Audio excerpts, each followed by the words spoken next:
Ministros do Supremo Tribunal Federal abandonam Alexandre de Moraes após aplicação da Lei Magnitsky. Vários ministros não compareceram a um jantar de apoio ao ministro logo depois do anúncio das sanções do governo americano. E não só isso, o ministro Alexandre de Moraes buscou um por um cada um dos ministros do Supremo Tribunal Federal, pensando que teria apoio unânime numa carta saindo em sua defesa. E não foi isso que aconteceu. Tá se sentindo solitário? Ele não conseguiu assinatura de boa parte dos ministros e, em não tendo unanimidade, numa tentativa de não deixar esse racha vir a público, ele não publica essa nota. Tá chorando? Mas vaza para a imprensa que de fato houve um jantar, que boa parte dos ministros não compareceram a esse jantar. E eu devo lembrar a cada um de vocês que o ministro Alexandre de Moraes, nas suas decisões monocráticas, quando submete essas decisões ao plenário do Supremo ou à sua turma, todos os ministros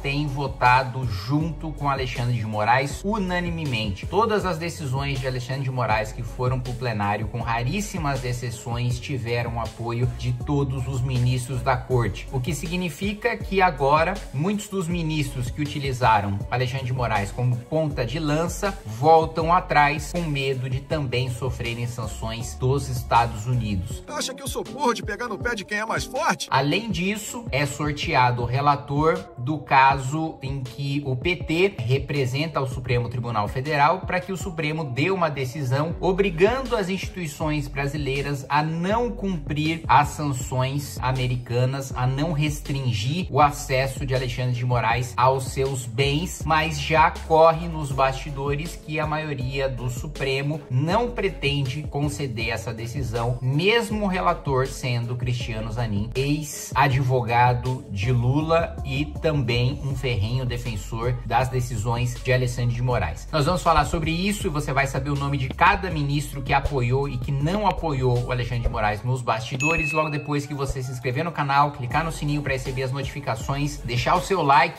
Lembrando também que nós teremos o primeiro festival do Movimento Brasil Livre, que vai ocorrer no finzinho de novembro aqui em São Paulo. E se você quiser comparecer, se você quiser participar dessas decisões definitivas, né, em que membros do MBL, coordenadores e militantes do Brasil inteiro vêm até aqui para que a gente bata o martelo nas nossas decisões majoritárias e faça os anúncios importantes, principalmente para as eleições do ano que vem, compre aí seu ingresso, vai estar na descrição do vídeo. Bom, vamos lá. Poder 360. STF dá sinais de racha depois de Magnitsky para Moraes. A maioria dos ministros recusou assinar carta coletiva defendendo o colega sancionado pelos Estados Unidos. Segundo apurou o Poder 360, o clima no STF está péssimo. Ministro Moraes está cada vez mais isolado na corte. Mais da metade dos integrantes do STF não assinou uma carta em defesa do ministro Alexandre de Moraes. A divisão na corte ficou explícita quando só 6 dos 11 magistrados compareceram ao jantar oferecido pelo presidente Lula no Palácio da Alvorada na quinta-feira.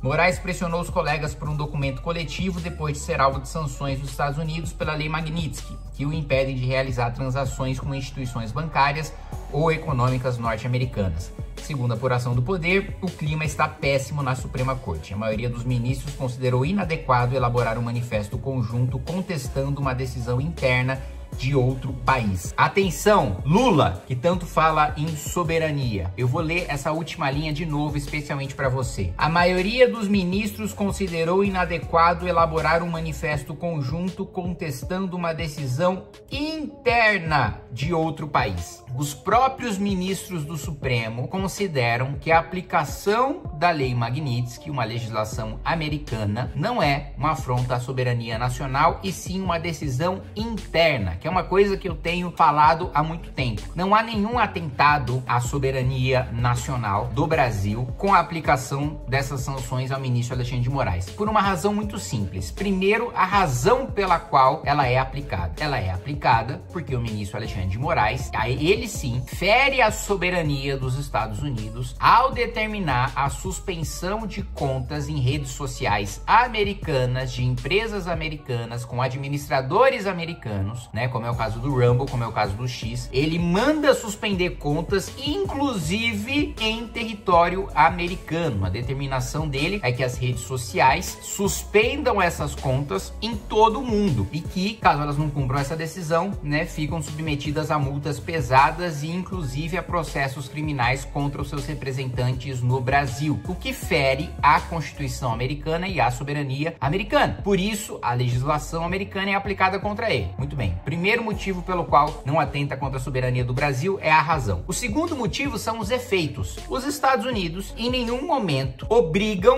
nenhuma instituição brasileira a aplicar sanções contra Alexandre de Moraes. O que os Estados Unidos determinam é o seguinte: toda instituição financeira que queira ter acesso ao sistema SWIFT, um sistema americano, tem o dever de sancionar, de atender a essa decisão do governo americano, porque o SWIFT é um sistema americano que está sob o poder dos Estados Unidos. Então, banco, você pode continuar existindo, tendo seus ativos, fazendo negociações, sem acesso a um sistema americano, caso você não queira cumprir a nossa decisão e manter os ativos do Alexandre de Moraes custodiados no seu banco. Agora, se você quer utilizar um sistema americano sobre o qual o governo dos Estados Unidos é soberano, logo você precisa cumprir as decisões do governo americano. Então, em nenhum momento a legislação americana fala: olha, o judiciário do Brasil tem que condenar o Alexandre de Moraes, o Senado brasileiro tem que fazer o impeachment do Alexandre de Moraes, empresas brasileiras não podem prestar serviço ao Alexandre de Moraes. Não, eles dizem o seguinte: se vocês querem ter acesso a meios de pagamento, a instrumentos, a ferramentas que são concedidas pelo governo americano por empresas americanas, cumpram a decisão. Se vocês não querem, não tem problema. Ninguém é obrigado a usar nada dos Estados Unidos, né? Do ponto de vista formal, do ponto de vista jurídico. Agora, o que acontece é que do ponto de vista prático, tamanha é a nossa dependência dos Estados Unidos, e isso, a nossa dependência dos Estados Unidos é culpa nossa, é culpa de nos últimos 40 anos a gente não ter feito a lição de casa que poderia ter nos tornado um país desenvolvido. Se a gente tivesse feito uma Constituição decente, se a gente tivesse governos decentes nos últimos 40 anos, hoje nós seríamos um país desenvolvido, com muitos instrumentos para reagir em caso de sanções americanas. Mas como os nossos governos foram incompetentes, o nosso povo foi passivo, as nossas elites são burras, nós estamos no estágio de subdesenvolvimento que nos coloca refém de potências, como é o caso dos Estados Unidos. Então a nossa dependência é culpa nossa. E ele diz o seguinte: olha,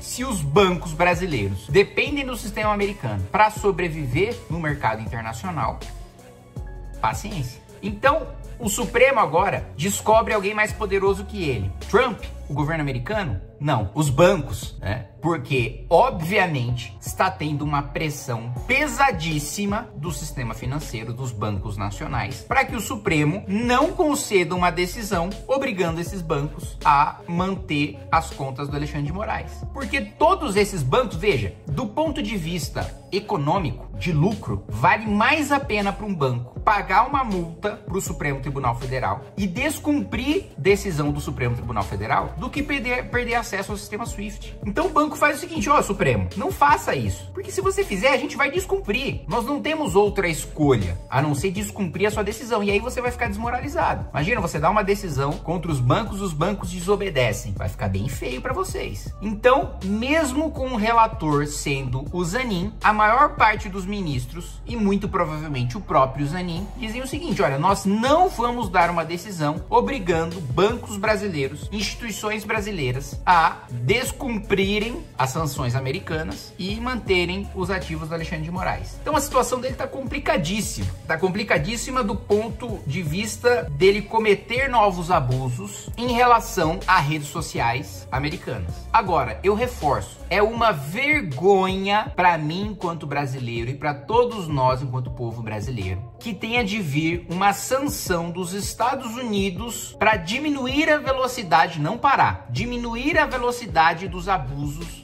do Supremo Tribunal Federal. Quem tem que resolver esse problema somos nós, são os nossos senadores, que são covardes, que são fracos, que têm rabo preso e por isso não fazem a defesa necessária do poder legislativo e do povo brasileiro, colocando freios nos abusos do Supremo. É uma vergonha que a gente dependa de uma decisão externa para diminuir, repito, os abusos não vão acabar, os abusos só vão acabar quando nós tivermos uma solução doméstica, brasileira, nacional. Enquanto isso não acontecer, o Supremo vai buscar outros meios de continuar abusando do seu poder contra brasileiros. Não tem governo estrangeiro que pare o Supremo. Ele pode diminuir a velocidade, ele pode colocar um freio aqui e ali, mas parar completamente os abusos só quando os nossos senadores criarem vergonha na cara.